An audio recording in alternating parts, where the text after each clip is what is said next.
మహిమ కలుగును గాక. ఆమేన్. మరొకసారి మీ అందరికీ నా హృదయపూర్వకమైన వందనాలు, అలాగే శుభాలు ప్రకటిస్తున్నాను. గడిచిన దినాలన్నీ కూడా 3 దినాలుగా ఎస్కేల్ గ్రంథం 2వ అధ్యాయం నుంచి 1వ వచనం, 2వ వచనం, 3వ వచనం మనం ధ్యానిస్తూ ముందుకు వెళ్ళాం. అక్కడి నుంచి దానియేలు గ్రంథానికి వెళ్ళి కొన్ని విషయాలు మనం తెలుసుకున్నాం. ఈ రోజుని దేవాది దేవుడు మనతో ఏం మాట్లాడుతున్నాడు అనేది ఆలోచన చేసుకుని మనం ముందుకు సాగుతాం. నిన్నటి దినాలైతే ఇశ్రాయేలు ప్రజల దగ్గరికి వెళ్ళి వారు తిరుగుబాటు చేస్తున్నారు కనుక వారికి నీకు సువార్త చెప్పాలి, ప్రకటించాలి అని ఎస్కేల్ భక్తులకు తెలియపరిచాడు.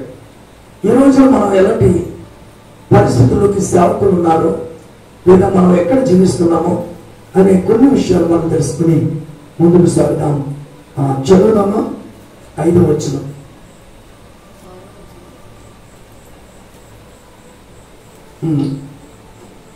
ఐదవ వచనం నుంచి చదువుతాం.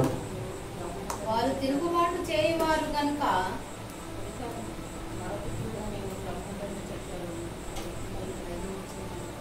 చూడండి, కిందకు వచ్చి నరపుతుడా అక్కడి నుంచి చదువు. నువ్వు మొబైల్లో చూస్తే వేరుగా ఉంటుంది. నరపుతుడా నీవు బ్రహ్మదండి చెట్లలోను మొండ్ల తుప్పలలోను తిరుగుచున్నావు, తేళ్ల మధ్య నివసించుచున్నావు. ఆయనను ఆ జనులకు భయపడకము, వారి మాటలకు భయపడకము. వారు తిరుగుబాటు చెడు వారు, వారికి భయపడకము. వారు తిరుగుబాటు చెడువారు కనుక వారి వినవలు వినకపోయినను నేను సేవించిన మాటను నేను వారికి తెలియజేయము అన్నాను. అక్కడ ఇక్కడ కొన్ని విషయాలు మనం తెలుసుకో. ఎస్కేల్కి మళ్ళీ చెప్తున్న మాట ఏంటంటే, బ్రహ్మదండి చెట్లలోను ముళ్ళ తుప్పలు లోను తిరుగుతున్నావు, తేళ్ల మంచులో నివాసం చేస్తున్నావు అనే ఈ మాటలు చూస్తుంటే ఈ బయట లోకం ఎలా ఉందంటే ముళ్ళ తుప్పల్లాగా ఉన్నాయి.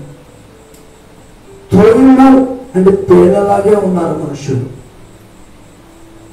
ఏంటి, ఎవరి దగ్గర నువ్వు సంచారం చేస్తున్నావో, ఎవరి దగ్గరికి వెళ్ళి నువ్వు ప్రకటన చేస్తున్నావో తెలుసా? బ్రహ్మదండి చెట్ల మధ్యలో, ముళ్ళ తుప్పల మధ్యలో, తేళ్ల మధ్యలో నీవు వెళుతున్నావు. ఏంటి, నువ్వు వెళుతున్నావు. నువ్వు అయినా సరే వారికి భయపడకు, నేను ఉన్నాను అని చెప్తున్నాడు దేవుడు. ఈ రోజుని సువార్తను, శుభవార్తను ప్రకటిస్తున్నప్పుడు ఈ ముళ్ళ తుప్పలు అనే మాట, లేకపోతే బ్రహ్మదండి చెట్లు అనే మాట, తేళ్ళు అనే మాట ఎంతమందికి అర్థమవుతుంది? ఇప్పుడు ఎంతమంది దాడులు చేస్తున్నారు, ఎంతమంది కొడుతున్నారు, ఎంతమంది తిడుతున్నారు, ఎంతమంది ఎన్ని రకాలుగా హింసిస్తున్నారు అనేది చూసుకుంటూ ఉంటే, ఆనాడు ఎస్కేల్ భక్తుడికి చెప్పినట్లుగా ఈనాడు సేవకుల పరిస్థితి అలాగే ఉంది. విశ్వాసులు కూడా కొన్ని స్థలాల్లో ఆరాధన చేసుకోలేకపోతున్నారు, కొన్ని స్థలాల్లో ఆరాధన చేసుకోలేకపోతున్నారు. చేస్తున్న నేరం ఏంటి?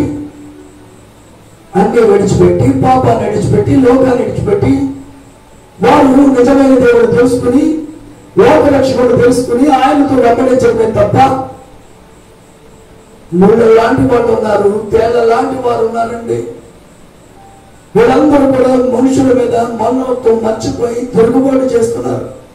ఈ తిరుగుబాటు చేసే వాడికి దేవుడు ప్రజలకి సువార్తని అందిస్తూ, శుభవార్తను అందిస్తూ ఆనాడు ఎస్కేల్ భక్తులు పంపించినట్లుగా వారికి నువ్వు భయపడగలదు నువ్వు చెప్పు అంటున్నాడు.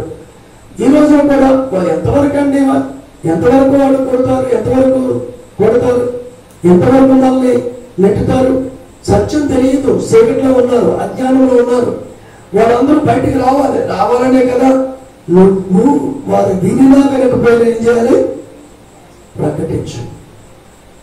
ఎవరికి ప్రకటించాలి? ఇప్పుడు సర్వలోకములకు వెళ్ళి సర్వ సృష్టికి సువార్తను ప్రకటించండి, నమ్మి బాప్తిస్మం పొందిన వాడు రక్షించబడతాడు, నమ్మని వారికి శిక్ష విధించబడుతుంది. ఇలాంటి పరిస్థితుల్లో ఉన్న సమాజాన్ని దేవుడు కాపాడాలనుకుంటున్నాడు. అజ్ఞానంలో ఉన్న వారికి జ్ఞానం ఇవ్వాలనుకుంటున్నాడు. ఒకప్పుడు మనము తిరగబడ్డ వాళ్ళమే, ఒకప్పుడు మనం కూడా అవమానించిన వారమే, ఒకప్పుడు మనం కూడా దేవుణ్ణి ఎరగేటట్టు వారమే.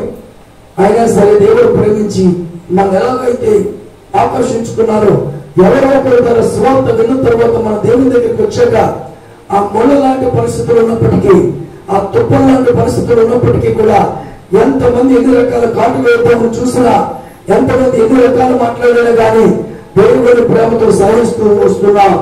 ఈ లోకం ఎప్పుడు కూడా అలాగే ఉంది. ఇప్పుడు ఎంత భూతులండి, పచ్చి భూతులు మాట్లాడుతున్నారా?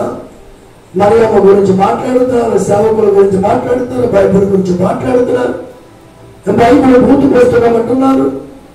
ఏంటంటే చర్చిలో రకరకాల యాసలు వేస్తున్నారు, తప్పుడు మాటలు, తప్పుడు కోతలు పోస్తున్నారు. వీళ్ళని మూల తప్పులు వెళ్ళాం, ఎవరైనా మూల తప్పులు వెళ్ళాం. వీళ్ళు ట్రైన్ లాంటి వాళ్ళు ఎప్పుడు ఉంటారు, కానీ ఎవరికి మనం భయపడవలసిన అవసరం లేదు. నీ ప్రార్థన ఆపక్కలదు, నీ సేవ ఆపక్కలదు, నీ బ్రతుకులను కొనసాగించుకుంటూ నడుచుకుంటూ వెళ్ళిపోవాలి. అదే ఇస్కేల్ భక్తుడు ఎవరు వెళ్ళు, వాళ్ళు విన్నా సరే వినకపోయినా సరే నువ్వేం చేయాలో తెలుసా? ప్రకటించు. ఇవాళ ఎంతమంది ప్రకటించడానికి సిద్ధమై వెళ్తున్నారు తెలుసండి? అడవి ప్రాంతంలోకి వెళ్తున్నారు, ట్రైబల్ వేలకు వెళుతున్నారు, అనేక స్థలాలకు వెళుతున్నారు. ఏ పని లేదు, పాట లేదు అంటున్నారు కొంతమంది. పని లేదా? సేవకులకు అంత చీపా? వీళ్ళనండి మూల తప్పులు కచ్చపోగలు వీళ్ళే. మూల తప్పులు తోళ్ళు అంటూ నేను మాట్లాడేవాళ్ళంతా ట్రైన్లు అంటూ వాళ్ళు, వీళ్ళు మూల తప్పులు అంటూ వాళ్ళు. వీళ్ళు పని లేదు, పాట లేదా?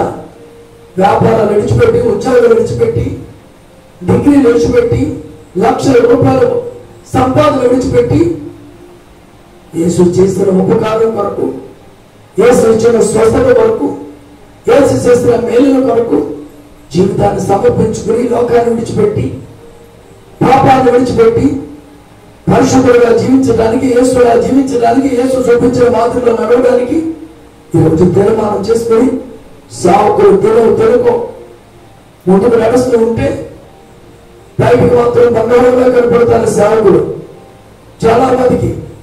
కానీ లోపల ఏముందో ఏంటో ఎవరికి తెలియదు. పుట్టలాగా ఉంటున్నారో కూడా తెలియదు. కానీ కొంతమంది అలా ఉంటే, కొంతమంది రిచ్ ఫ్యామిలీస్ ఉన్నారు, కొంతమంది అలా ఉన్నారు, కొంతమంది ఇలా ఉన్నారు.